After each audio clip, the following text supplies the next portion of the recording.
I'll just start before, I just have a couple slides, which are just a couple things that I wanted to be sure to share, because 7 minutes goes really fast and I always have a lot to say. There's two thoughts that I want to share to open. One is when, and it's very, very, very relevant to the times we're living in. I've spent the last 20 years working with survivors of torture and refugees, both in the United States, in Australia, and also working in active war zones with people who are in refugee camps or fleeing persecution. So that's the work that I do as a dance movement therapist.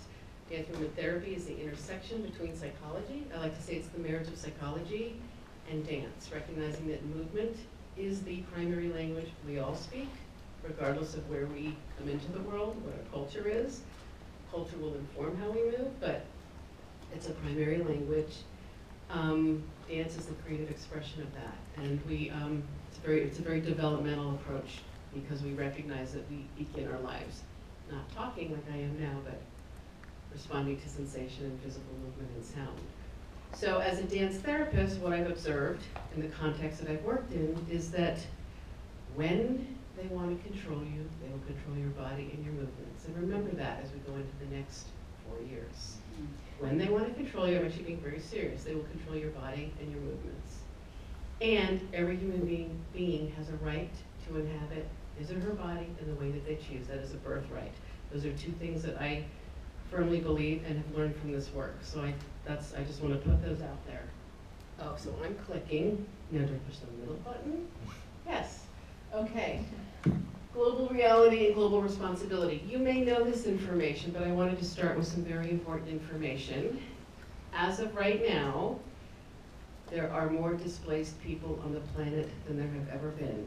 We hit 50 million displaced people a couple years ago. That's the same that we were at after World War II. By displaced, I mean asylum seekers, people who are fleeing their country because they've been tortured or they've been persecuted, they can't practice their religion, they can't live in their bodies the way that they choose, and they're trying to get asylum in another country. Refugees who go through a legal process, or internally displaced people who are actually still in their country but often in camps. Of those more than 50 million, we're creeping up to 60 now. Half of them are children, many of them unaccompanied. 80% are in developing countries that have fewer resources than the Western world or the Northern world. I spent a lot of time in the Middle East. Lebanon has 1.5 million Syrian refugees. It's a tiny little sliver of a country. The world could, this is what I mean by global reality and responsibility, we could do much better. The other thing is that 1 in every 122 people on the planet is displaced. If we put them into a country, it would be the 24th largest country in the world. All the people displaced. So I just want to put that out there because I think it's really important to understand the situation. When we're displaced, we lose our connection to belonging. Can we have the next? Oh, I'm doing the slides. I'm terrible at this stuff. How do I go back? See? Go ahead. There you go. How do I go the other direction? Okay. Belonging. This is my right to embody, my Declaration of Embodiment Rights, that really forms the basis of the work that I do. Belonging is a universal human right, and what displacement does is it disconnects us from our sense of belonging. Just think about what helps you know where you are in the world. It tends to be culture, where you're born, your land, different places, different people have different relationships.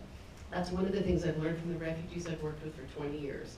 Displacement erodes that sense of belonging, which is a fundamental right. Compassion is an evolutionary trajectory we're all on. I do not have time to get into that tonight, but how many of you have heard of empathy? How many of you have heard of mirror neurons and the relationship between mirror neurons and empathy? So that's being celebrated, and what we're saying is, oh, we have mirror neurons, that's great, we can be empathic. And therefore, we can really tend to one another and have a loving society. One thing I've observed, empathy is exploited in service of cruelty. All of my clients who've been tortured, sadistically, have been tortured in the context where empathy has been exploited in service of cruelty. I believe that empathy is where we are now, compassion is where we're going. I think compassion contains empathy, that's the pathway we're on. My work is in service of evolution. So that's what I mean by that.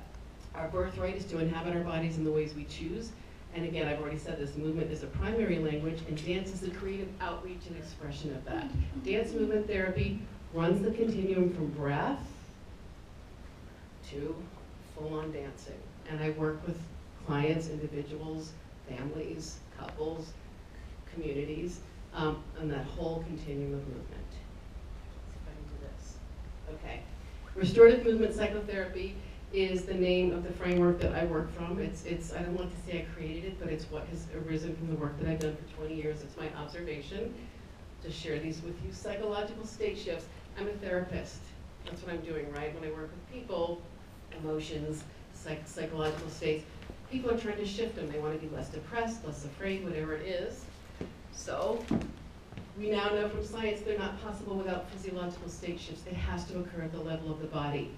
When we work with movement, we work with the neurological underpinnings of everything we believe, think, feel, do, act, are.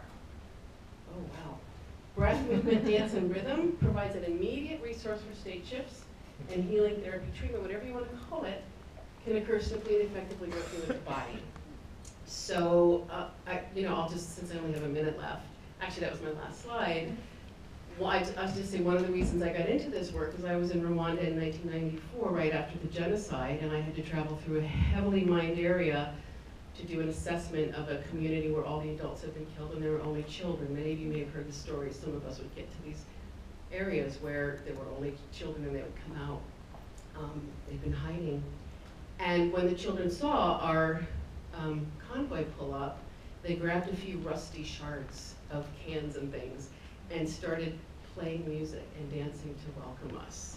That was the moment I actually decided to become a dance movement therapist. That's when I actually saw the power of dance and movement in terms of bridging culture, connecting people, but also as a therapeutic process. There's a lot more I could say because I've learned a lot about how it actually works, but I don't have time, so I'm gonna finish there.